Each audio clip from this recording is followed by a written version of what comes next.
CIA-2 staff व STAF की बदमाशों के साथ मुठभेड़ में तीनों बदमाशों को लगी गोली। आरोपियों द्वारा की गई फायरिंग में उपनिरीक्षक को बुलेट प्रूफ जैकेट में लगी गोली। पुलिस ने अपनी आत्मरक्षा करते हुए चलाई गोली। 5,000 रुपये इनामी आरोपी राहुल उर्फ बाबा व उसके साथी आयुष उर्फ छोटा काबू।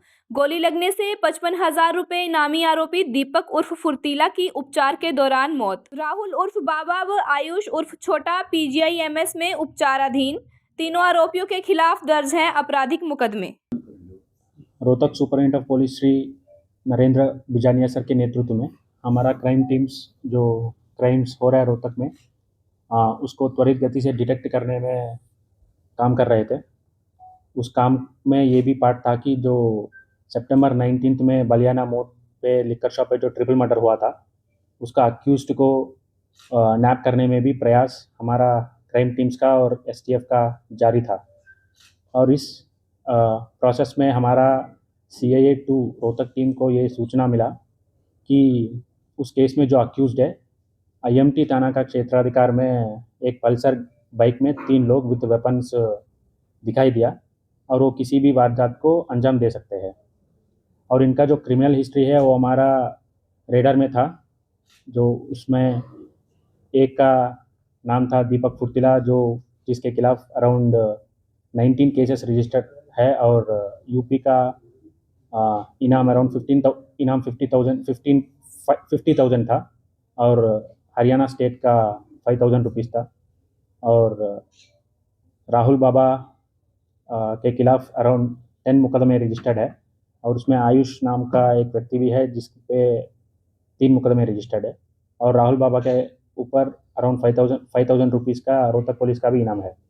तो इनकी क्रिमिनल हिस्ट्री और केस का सेंसिटिविटी को ध्यान में रखते हुए जो इन्फॉर्मेशन हमारा CIA-2 टीम को मिला है हमने STF से भी शेयर किया है। एक जॉइंट टीम बनाया गया था उस एरिया में सर्च करके अक्यूज्ड को नैप करने के लिए। और इस प्रयास के दौरान हमारा टीम ने वो पल्सर बाइक जिस पे ट्रिपल राइडिंग हो रहा था उनको स्पॉट भी किया, उनको रोकने का प्रयास किया लेकिन उसने रुका नहीं, तो इसलिए उसके पीछे हमारा टीम को करना पड़ा। और जब पीछे कर रहे थे उसमें एक बंदा हमारा गाड़ी जो है हमारा टीम का उस पर फायरिंग किया। वो बुलेट जो है बम्पर में लगा है गाड़ी का और इस मूवमेंट के दौरान वो बाइक भी स्किड होके गिर गया।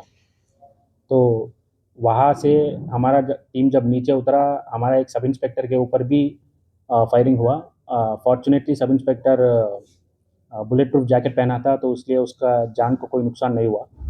तो इस सिचुएशन में हमारा टीम ने आवाज़ दिया कि सरेंडर होने के लिए और हवाई में भी फायरिंग किया, लेकिन उस आवाज़ और हवाई फायरिंग का जवाब फायरिंग से ही आया, उनका फायरिंग रुका नहीं है। तो सेल्फ डिफेंस में हमारा टीम जो है फायर करना पड़ा और इस प्रक्रिया में उनको काबू में लिया, कंट्रोल कर दिया।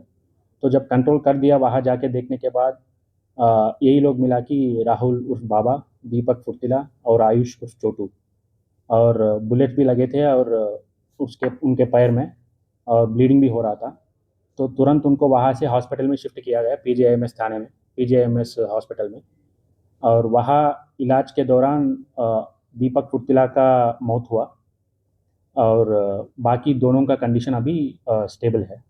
और इस मैटर में IMT थाना में पर्चा भी दर्ज है और उसका इन्वेस्टिगेशन भी जारी है। और जो बलियाना मोड़ का ट्रिपल मर्डर का लिकर शॉप में जो हुआ था उसमें और भी अक्यूज्ड जो 3 लोग हैं उसको पकड़ने का प्रयास भी हमारा टीम्स का जारी है। क्या क्या मिला है सर इनसे?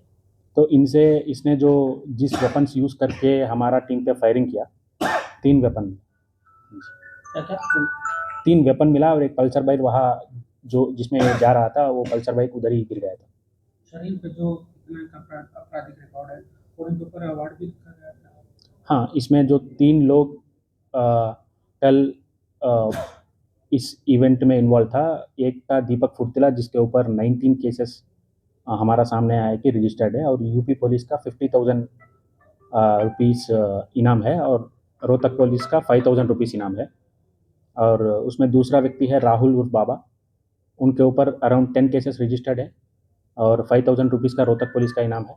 तीसरा व्यक्ति है आयुष उर्फ छोटू, उनके ऊपर 3 केसेस रजिस्टर्ड है और ये तीनों लोग काफ़ी केसेस जो इन पे क्राइम प्रोफाइल अगर आपने देखा जाए तो ये murders, attempt to murder, arms act और दीपक फुर्तिला पे गैंगस्टर एक्ट, यूपी का गैंगस्टर एक्ट पे भी एक पर्चा दर्ज था। सर जब ट्रिपल मर्डर हुआ था तो इसने ऑडियो वीडियो वायरल किए थे और बिश्नोई गैंग का नाम इन लोगों ने लिया था, तो क्या इस तरह का कोई संबंध निकलकर सामने आया है राहुल बाबा का? तो अभी उनको हमने पूछ नहीं पाया, तो अभी इनका इलाज चल रहा है। तो as a part of investigation जो भी इनका गैंग अफिलिएशंस है, किसने इनको मदद किया किसी भी तरीके से, या तो कैश हो, व्हीकल प्रोवाइड करना हो या ठिकाना प्रोवाइड करना हो, वो सारा हम वेरीफाई करेंगे। जो भी इन्वॉल्व है उसके खिलाफ भी एक्शन ले लेंगे, ये इन्वेस्टिगेशन में पता चलेगा। सर 10 दिन पहले इसने ये जो है राहुल बाबा ने इंस्टाग्राम पे वायरल किया था अपना पोस्ट, जिसमें कहा था कि जो एसटीएफ रोहतक दिल्ली पुलिस की टीम मुझे घेरी हुई है और मेरा एक काम करना चाहते हैं, तो उस दौरान भी कुछ तो उसके बारे में हमारा जानकारी में है कि ये पोस्ट डाला गया था।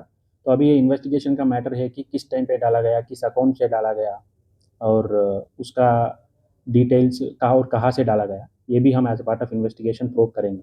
राहुल बाबा और उनके खिलाफ तीन धाराओं के तहत मामले दर्ज थे और क्या मामले दर्ज थे? 10 उनके खिलाफ 10 केसेस हमारा सामने आया। 10 केसेस उनके ऊपर दर्ज है, जिसमें मर्डर का भी है, अटेम्प्ट टू मर्डर का भी है।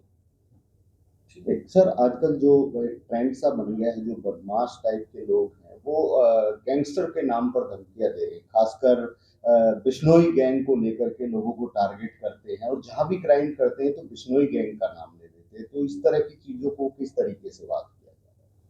तो हमने लगातार ये जो गैंग्स है, गैंग का अफिलिएशन है, उस पर हम इंफॉर्मेशन भी कलेक्ट कर रहे हैं। हमने ये अपील भी किया कि किसी व्यक्ति को अगर इंफॉर्मेशन मिल जाए कि कोई व्यक्ति वेपन्स को प्रोक्योर कर रहा है, किसी वारदात का वेपन्स प्रोक्योर, बड़ी मात्रा में वेपन्स वही प्रोक्योर करते हैं जो वारदात करना चाहते हैं, अगर उसका इंफॉर्मेशन मिला तो हम हमारे पास पहुंचाए। और उसके अलावा भी जो भी क्राइम्स हमारे एरिया में हो रहा है और क्राइम, अटेम्प्ट टू क्राइम हो रहा है, एक्सटॉर्शन कॉल्स आ रहा है, हम उसको लगातार मॉनिटर कर रहे हैं, वो हमारा रेडार में है।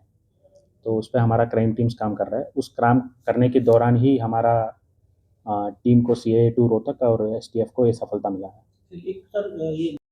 वो हम बदमाशों की तरफ से कितने राउंड फायरिंग हुए, पुलिस की तरफ से कितने हुए हैं, वो हमें भी क्लियर नंबर्स निकालना है, लेकिन अराउंड 10 to 20 का तो क्यूमुलेटिव राउंड्स तो निकल रहा है। सर जो मृतक है दीपक, उसको कितनी गोली लगी और कहाँ पे लगी है? उनको और उनका एग्जैक्ट कॉज ऑफ डेथ क्या है अभी हम पोस्टमार्टम करवाना है, उसके बाद वो डिटेल सारे हमारे सामने आ जाएगा। लेकिन प्रिलिमिनरी इंफॉर्मेशन के बेसिस पे हम ये कह सकते हैं कि उनको बेल्ट वेस्ट के नीचे ही लगा है, जितने भी गोली लगा है वेस्ट के नीचे लगा है।